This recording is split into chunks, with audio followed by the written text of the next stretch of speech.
Okay, so I voted early today. Let's go, Taylor. You can see right here. I thought I'd do something a little different, though, with this drawing where I actually talk along with what I'm working on. And obviously in this image, we see Donald Trump drawing on the walls with a red crayon, drawing the MAGA. And people might even look at this image itself and say, well, this is you drawing on the walls with crayons by Donald drawing on the walls with crayons. Because the reality is there's no such thing as bad attention. For a child, right, that needs attention, is starved for attention, will pick up the crayons and draw on the walls because bad attention is better than being ignored. Oscar Wilde even said once, the only thing worse than being talked about is not being talked about. So I think about Jeff Thompson. He's a guy, I read his work and follow him online.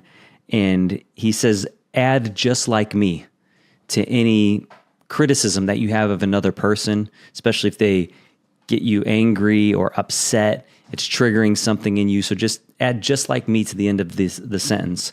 So if I were to say, Donald Trump is starved for attention just like me, then it makes me look at where am I starved for attention? And it really resonates, right? Because for me as an artist, attention is my currency. And in politics, attention is your currency. But as an artist, it's an attention economy. It's the only fuel that I have. Like, I don't necessarily sell all the work that I do, but the attention from the work is a currency. And also, even like when I was a kid, I remember I was probably 8 or 9 years old, somebody looking over my shoulder saying, oh my God, you drew that? That's incredible. And that was a rush for me. And that attention became my addiction. You know, I've never done a drug in my life. I've never had a drop of alcohol, but I have a different addiction. And again, as an artist, you have to have attention to some capacity to function. So when I go back to thinking about Donald Trump, he's an apprentice of Roy Cohn, Roger Stone, and especially Vince McMahon.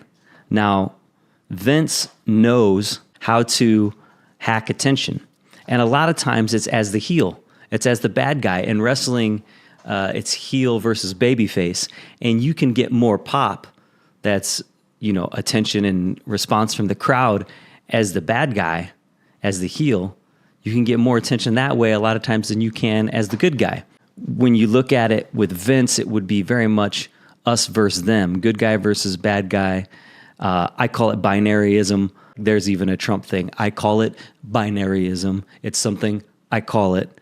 So but that to me is the level of self-awareness that I have, even to notice that in myself. And that's partially why when you look at this image at the end, you see it's me drawing it on the iPad. So it's not just the image itself, it's me drawing the image on the iPad, knowing and being self-aware that part of me doing this image is my own drawing on the wall. It's just that my tools are more refined than a crayon, and my tools are less permanent than a crayon. It's digital, and my tools mimic the reality of where it winds up being. So like you're seeing this on Instagram or YouTube or Facebook, right? So you're seeing it in the digital realm. So there's all these layers on top of it. But for me, it's like it has a deeper meaning, and that's why I want to have this conversation as I'm doing the drawing. It's not just me trying to hack the attention. It's not just me going after the algorithm. I did a podcast in 2020 where I called the algorithm the law of attraction, right? And in it, I'm saying essentially that the algorithm doesn't just feed us nasty things. It's that we engage with nasty things. So the algorithm says, oh, this is what you want to engage with. I'll give you more of that. And because the algorithm is designed to keep us on the platform. Like I said, Matrix, we're the batteries. We're the attention and the eyeballs that keep us there. And maybe you're even on this video for a little bit longer.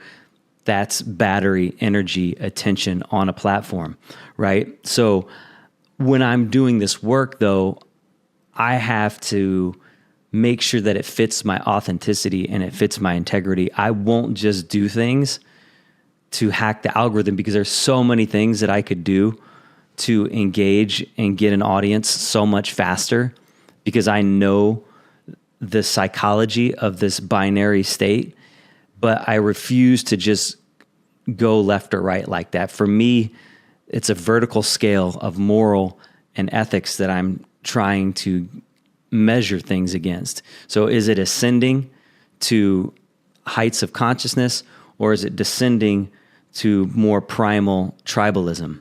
So going back to Donald Trump, I realized that for decades, he's been on the dope of the media. Donald Trump says he's never, had any alcohol or done any drugs in his life, but he has been on the dope of media attention for decades, and not usually good attention. A lot of times it's been bad attention, but again, he's been hooked on that for a long time.